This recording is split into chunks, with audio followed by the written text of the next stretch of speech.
Jim Davidson destroys Keir Starmer on live TV, leaving him speechless. In the world of politics, few moments are as electrifying as a live television showdown. On a fateful evening, the stage was set for a clash of titans. The brash comedian and outspoken critic, Jim Davidson, faced off against the ever-calculating leader of the Labour Party, Keir Starmer.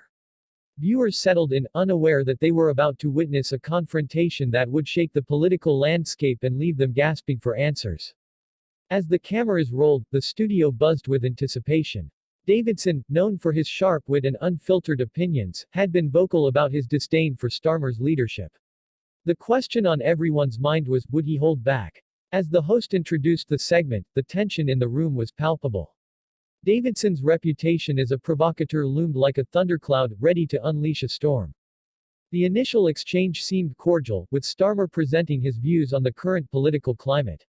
But Davidson, with a glint of mischief in his eye, leaned forward, a smile creeping across his face. "You know, Keir," he began, "you remind me of a magician, always pulling rabbits out of hats, but never showing us the real trick." The audience erupted in laughter, but the laughter masked a deeper unease. Just how far would Davidson push? Starmer's expression shifted. He was no stranger to criticism, but this was different. Davidson had struck a nerve. "Let's talk about your policies," Davidson continued, his tone turning serious. "You've been in politics long enough to know that words without action are just hot air. What's your magic plan to revive the economy?" The room fell silent, the air thick with suspense. Would Starmer falter under the pressure? In a surprising twist, Starmer leaned back, his demeanor shifting to one of calculated calm. "Jim, it's easy to throw stones from the sidelines. Why don't you tell us what you would do instead?" The question hung in the air like a challenge, igniting a fierce debate that only escalated from there. Davidson, sensing the opening, launched into a passionate tirade about the struggles of everyday citizens, painting a vivid picture of hardship and frustration. As the discussion deepened, viewers were drawn into the emotional weight of the conversation. Davidson recounted a personal story about a friend who had lost everything during the economic downturn, his voice trembling with genuine emotion. "People are suffering, Keir. They need a leader who cares, not just someone reciting policy lines." The audience roared in approval, while Starmer's composure began to crack. The once confident politician now seemed cornered, struggling to regain control of the narrative. Just as it seemed Davidson had the upper hand, Starmer countered with a surprising revelation. "Jim, you talk about caring, but what about your past? You've had your share of controversies. How do you expect people to take you seriously?" The audience gasped. This was a bold move, dragging Davidson's history into the limelight. Would this derail his momentum or fuel the fire?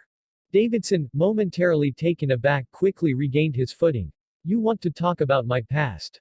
Fine. I'm not perfect, but I've learned from my mistakes. The question is, Keir, will you?" The tension escalated, the stakes rising as both men exchanged barbs and personal jabs, each vying for the moral high ground.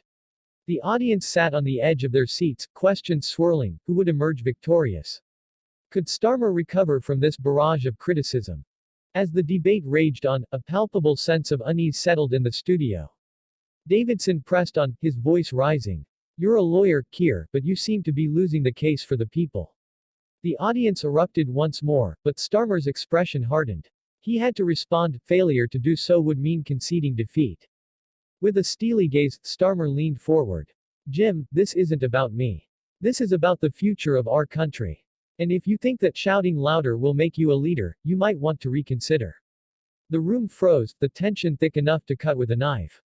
Was this the moment Starmer would reclaim his ground, or was it too late?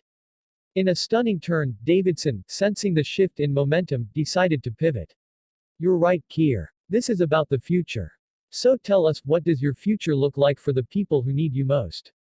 The question hung heavy in the air, challenging Starmer to lay bare his vision. The clock ticked down, and as the segment neared its end, both men stood at a precipice. Starmer's response could make or break his leadership. Would he rise to the occasion, or would Davidson's relentless pursuit leave him speechless? As the host wrapped up the segment, viewers were left breathless, buzzing with questions. Who truly emerged victorious? What repercussions would this confrontation have for the future of British politics? And most importantly, what would happen next in this saga of words and wills? The credits rolled, but the story was far from over. Audiences would be eagerly awaiting the next chapter in the unfolding drama. In the end, the lights dimmed, but the real show had just begun.